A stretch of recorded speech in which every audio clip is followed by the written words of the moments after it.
Hello, my name is Jessica Sandoval, and this is my website evaluation assignment. In this presentation, I will be going over the importance of evaluating a website, strategies and tips for evaluating websites, and some recommendations to help students become information literate. Being able to evaluate websites is important because it is one way to promote information literacy.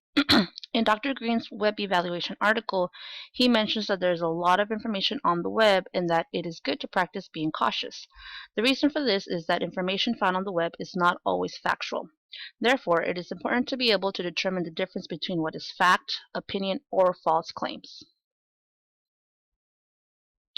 One simple way to evaluate websites is to use the acronym CRAP. CRAP stands for currency, when was the website last updated, relevance, how does this content relate to the subject, authority, who wrote this page, what are their accreditations, accuracy, is the information factual, and purpose, what is the point of the website. These components will help when starting to evaluate a website.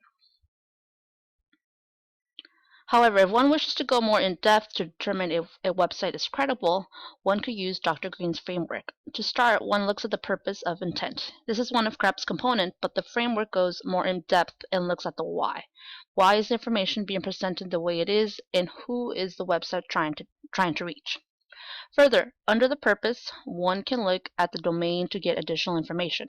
Usually websites that end in .com are for commercial use, while websites that end in .gov, .edu, or .org are more for educational and informative purposes.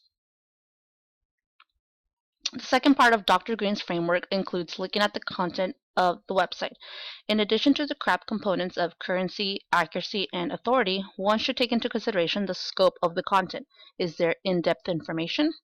In addition, one should consider if there's any bias in the content. For example, a new sports drink company may be biased in claiming they conducted a study that shows athletes are not hydrating enough after competitions. The last component of Dr. Green's framework is functionability. A credible website usually will have few bugs, fast loading time, will be aesthetically pleasing, and simple to navigate. However, in current times, it can be very simple to achieve this at little to no cost. Therefore, this is simply one of the components to consider. Analyzing the purpose and content of a website will be more telling whether it is credible or not. The last part of this presentation is to provide some lesson ideas and parenting strategies for young adults while navigating the web. Parents can ensure their children become information literate by asking them to question the information readily provided to them, reminding them that what is on the internet is not always true, and by following CRAP and Dr. Green's framework when researching new content.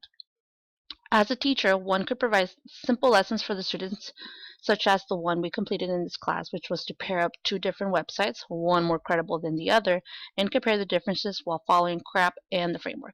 Additionally, a teacher could ask students to research different topics and use at least 3 different credible sites that provide information on their subject.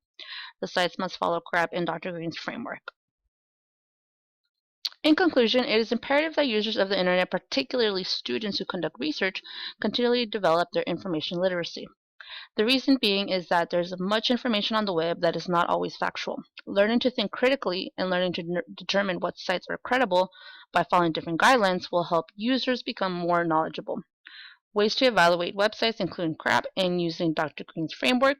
Lastly, parents and teachers can help students become information literate by questioning the content that is provided to them and using CRAP and the framework when evaluating websites. These are my references, and that is all for me. Thank you for your time.